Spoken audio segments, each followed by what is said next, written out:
Hello students, स्वागत है आपका अपर्णा कंप्यूटर क्लासेस में। आज का टॉपिक है हमारा कि मल्टीमीडिया में कौन कौन से टेक्स्ट यूज किए जाते हैं, यानी कहने का मतलब कि कितने प्रकार के टेक्स्ट होते हैं उन्हें समझाइए। तो यहाँ पे हमारा क्वेश्चन है प्लेन एंड फॉर्मेटेड टेक्स्ट के कंसेप्ट को समझाइए। तो 4 प्रकार के टेक्स्ट यहाँ पर हम डिस्कस करेंगे। पहला आपका प्लेन टेक्स्ट, दूसरा आपका फॉर्मेटेड टेक्स्ट, तीसरा आपका RTF टेक्स्ट यानी rich text format text, and चौथा आपका HTML टेक्स्ट जिसे हम हाइपर टेक्स्ट के नाम से भी जानते हैं। तो प्लेन टेक्स्ट क्या होता है? तो प्लेन टेक्स्ट से तात्पर्य ऐसे टेक्स्ट से होता है जो केवल ASCII फॉर्मेट में लिखा जाता है और जिसमें हम colour, font, size, style, effect आदि का यूज नहीं कर सकती हैं। यानी उसमें हम किसी प्रकार कोई बाउंडेशन नहीं रखते हैं कि आपको अपने टेक्स्ट में इनका यूज करना है। यहाँ पे जो बाउंडेशन लिखा है वो हम बाउंडेशन भी कर सकते हैं, इसलिए इसको क्लियर टेक्स्ट या प्योर टेक्स्ट के नाम से जाना जाता है। अधिकांश ऑपरेटिंग सिस्टम में इस प्रकार की फाइल को .txt एक्सटेंशन नेम के साथ हम स्टोर करते हैं।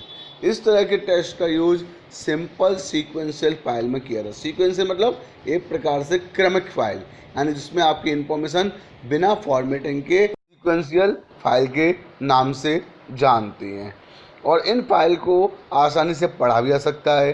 किसी प्रोग्राम के लिए बनने वाली डेटा फाइल को हम सिंपल टेक्स्ट एडिटर का पर तैयार कर सकते हैं, एडिटर का यूज करके बना सकते हैं, जैसे नोटपैड जो विंडो द्वारा हमें उपलब्ध कराया जाता है, जिसके माध्यम से भी हम अपना सिंपल प्लेन टेक्स्ट फाइल बना सकते हैं। प्लेन टेक्स्ट फाइल का साइज बहुत कम होता है जिसे हम आसानी से अपने प्रोग्राम के रूप में यूज कर सकते हैं और इसे हम किसी भी स्टोरेज डिवाइस में स्टोर कर सकते हैं। कंप्यूटर में जो टेक्स्ट लिखा जाता है उसे हम ASCII फॉर्मेट में यूज करते हैं, यानी American standard code for information interchange. तो जैसा कि हम जानते हैं कि हमारा कंप्यूटर होता है वो ASCII पर डिपेंड होता है, यानी इसमें हम जो भी जानकारी लिखते हैं वो हमारी ASCII फॉर्मेट में ऑटोमेटिक चेंज होकर कंप्यूटर में बाइनरी के रूप में स्टोर हो जाती है। इस प्रकार के मेथड में alphabet, numbers, special symbols, characters आदि को हम बाइनरी नंबर सिस्टम में 0-1 के फॉर्मेट में रिप्रेजेंट करते हैं। तो ASCII जो होता है स्टैंडर्ड कोड या कोड सिस्टम, वो आपके 128 नंबर्स को रिप्रेजेंट करने की क्षमता रखता है, जिसकी रेंज 0 से लेकर 127 होती है। इसमें जो भी हम कैरेक्टर लिखेंगे वो ऑटोमेटिक 128 कैरेक्टर्स में बदल जाता है।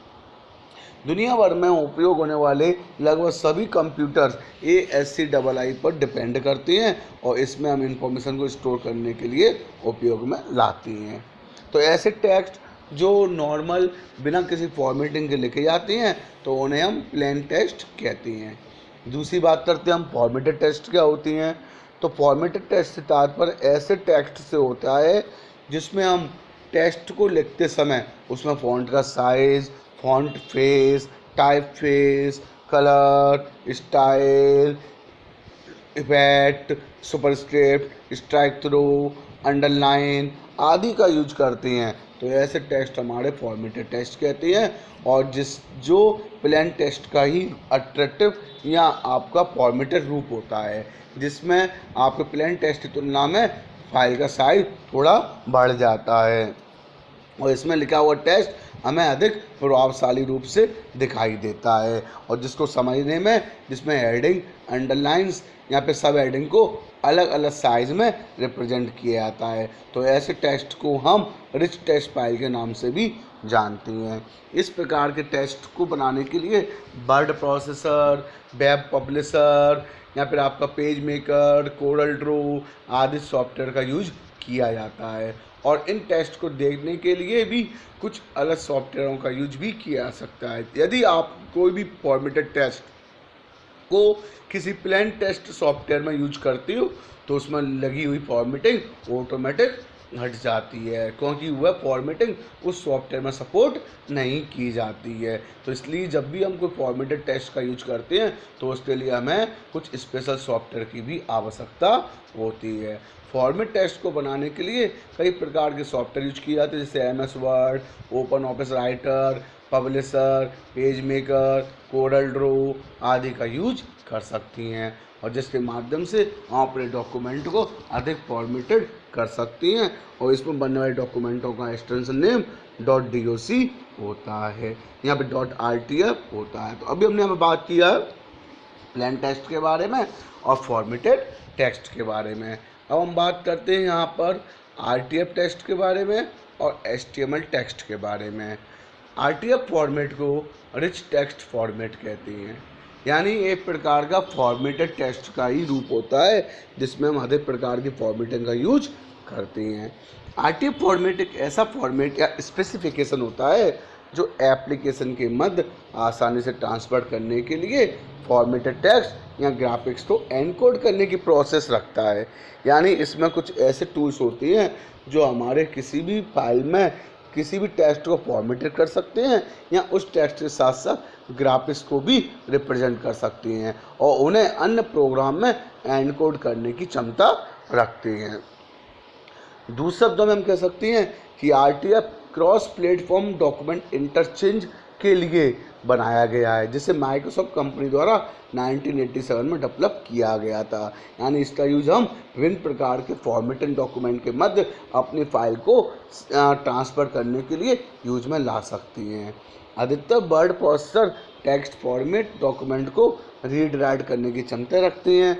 वर्तमान में यूजर विभिन्न ऑपरेटिंग सिस्टम पर कार्य करते हैं और इसमें आपको वर्ड प्रोसेसर डॉक्यूमेंट को मूव करने के लिए स्पेशल ट्रांसलेशन सॉफ्टवेयर की आवश्यकता होती है।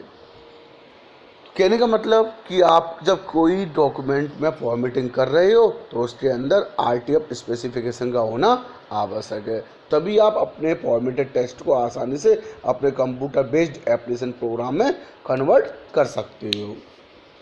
RTF टेक्स्ट और ग्राफिक्स इंटरचेंज के लिए फॉर्मेट उपलब्ध कराता है, जिसे विभिन्न आउटपुट डिवाइस या ऑपरेटिंग सिस्टम के साथ उपयोग में लाती हैं। यानी हमारे ऑपरेटिंग सिस्टम में पहले से RTF फॉर्मेट होना ज़रूरी है। रजिस्टर्ड फॉर्मेट मॉनिटर स्क्रीन या प्रिंटिंग में डॉक्यूमेंट के प्रेजेंटेशन या फॉर्मेटिंग को कंट्रोल करने में भी सहायता करता है और इसके लिए ये विभिन्न प्रकार के कैरेक्टर सेट का यूज करते हैं, जैसे ANSI यानी American national standard institute, PS8 यानी पर्सनल कंप्यूटर, IBM पर PC। तो ऐसे कई कंप्यूटर्स होते हैं जिनके कुछ स्पेशल कैरेक्टर सेट होते हैं जो हमारे इमेजेस और फॉर्मेट टेक्स्ट को एनकोड करने में सहायता करते हैं। यह सॉफ्टवेयर जो RTF फाइल को फॉर्मेटेड फाइल में कन्वर्ट करते हैं रेंडर कहलाते हैं, और वे सॉफ्टवेयर जो फॉर्मेटेड फाइल को RTF में बदलते हैं राइटर कहलाते हैं। RTF एक 8-बिट फॉर्मेट सिस्टम होता है और जो ASCII का यूज करके अपने टेक्स्टों को एनकोड और डिकोड करने का कार्य करती हैं। RTF के कई वर्जन मार्केट में उपलब्ध हैं, जैसे RTF 1.0, RTF 1.3, RTF 1.5, RTF 1.6। ऐसे कई वर्जन आज मार्केट में उपलब्ध हैं जो हमारे ऑपरेटिंग सिस्टम में या हमारे कंप्यूटर में हमारे टेक्स्ट को फॉर्मेटेड करने में सहायता करते हैं।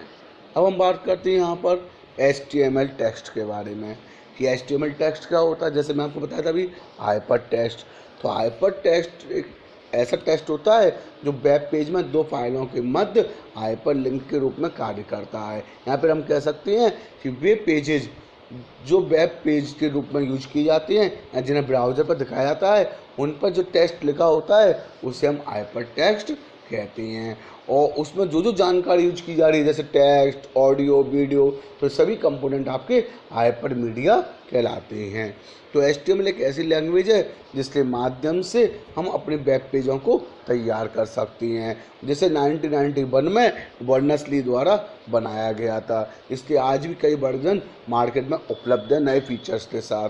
प्रेजेंट में HTML 5.0 नोटपैड++ के लिए बनाया गया है और जिसमें कई फीचर्स इंक्लूड किए गए हैं। इसमें दो चीज़ें यूज की जाती हैं, एक आपका प्लेन टेक्स्ट, एक आपका HTML टैग। तो प्लेन टेक्स्ट और HTML टैग इनको मिलाकर हमारा एक HTML प्रोग्राम तैयार किया जाता है। HTML टैग जो होती हैं वो पहले से ही इनबिल्ट लैंग्वेज के रूप में HTML लैंग्वेज यूज की जाती हैं, जिनका यूज करके हम अपने प्लेन टेक्स्ट को वेब ब्राउज़र पर किस प्रकार से दर्शाना है यह निर्धारित कर सकती हैं। जैसे फॉन्ट टैग, जैसे टाइटल टैग, जिसका यूज टाइटल को दर्शाने के लिए किया जाता है। फॉन्ट टैग आपके टेक्स्ट को अट्रैक्टिव लिखने के लिए यूज में लाया जाता है। फॉन्ट स्टाइल टैग जैसे बोल्ड, इटैलिक, अंडरलाइन, तो हर किसी के लिए अलग अलग प्रकार के टैग HTML में पहले से ही उपलब्ध होते हैं। HTML एक ऐसी प्रोग्रामिंग लैंग्वेज है जो WYSI WYG पर डिपेंड होते हैं, यानी what you see is what you get. आप क्या देखते हो और क्या प्राप्त करना चाहते हो, इस टूल्स पर आधारित होती है हमारी HTML लैंग्वेज, जिसके माध्यम से हम अधिक अट्रैक्टिव वेब पेज या वेबसाइट डिजाइन कर सकते हैं।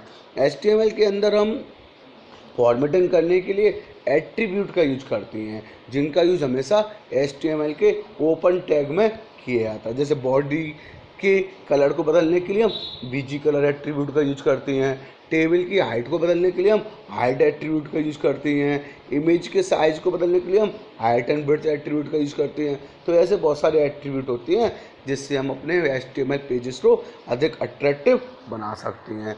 HTML हमें टेक्स्ट के साथ साथ इमेज, साउंड, वीडियो, एनिमेशन आदि को इंक्लूड करने की फैसिलिटी प्रोवाइड करता है, और ऐसे कंपोनेंटों को हम हाइपर मीडिया कहते हैं।